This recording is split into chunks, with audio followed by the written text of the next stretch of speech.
joining us now is Naama's mother, Ayelet Levy.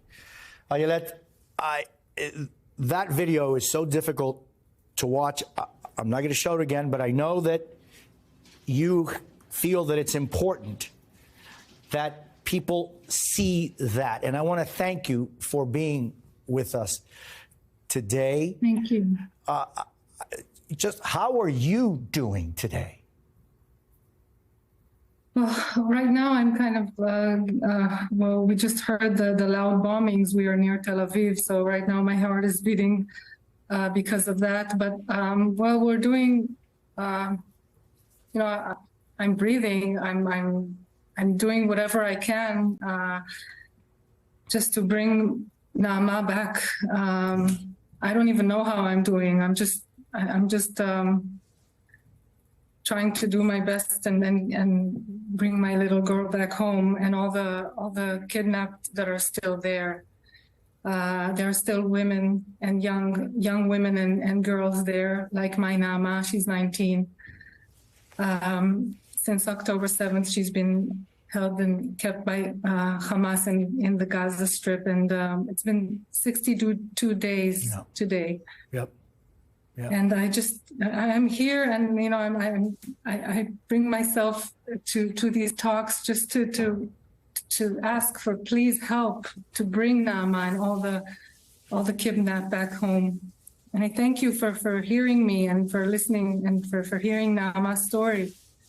And I just, you know, I ask for all the efforts to be extended and for the awareness of these crimes against humanity that have been committed by Hamas, and especially the violence against women and women used as weapons of war. Yeah.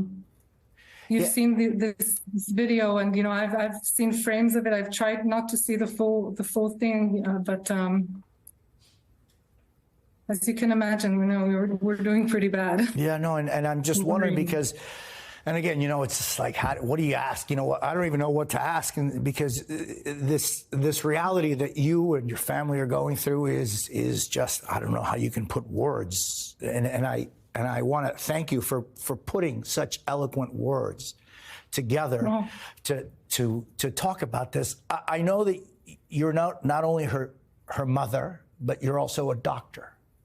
And I'm just wondering, what did you see in that video of your daughter in those pictures, frames that you saw?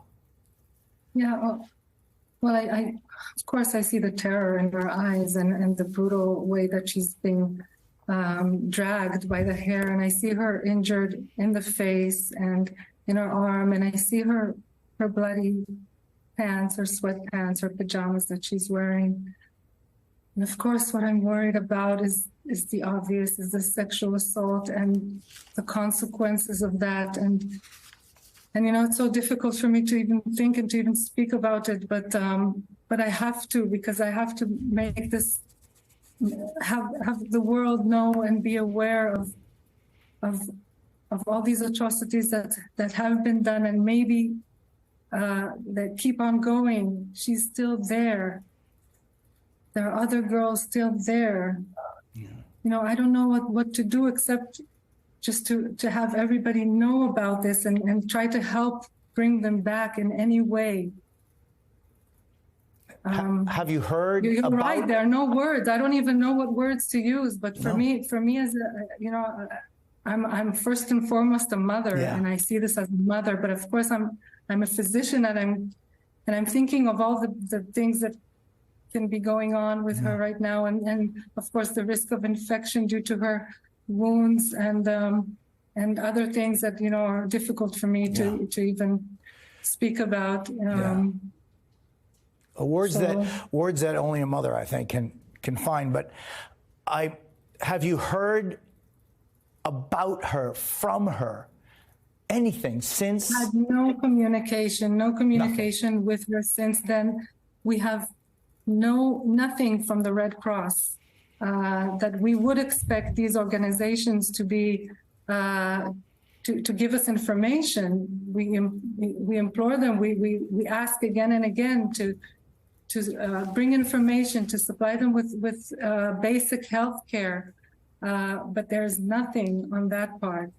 And although we have had several talks and attempts from our side to get that, we did get a sign of life through the kidnapped that have been released almost 2 weeks ago. Women, young girls and children that have been released and saw her shortly.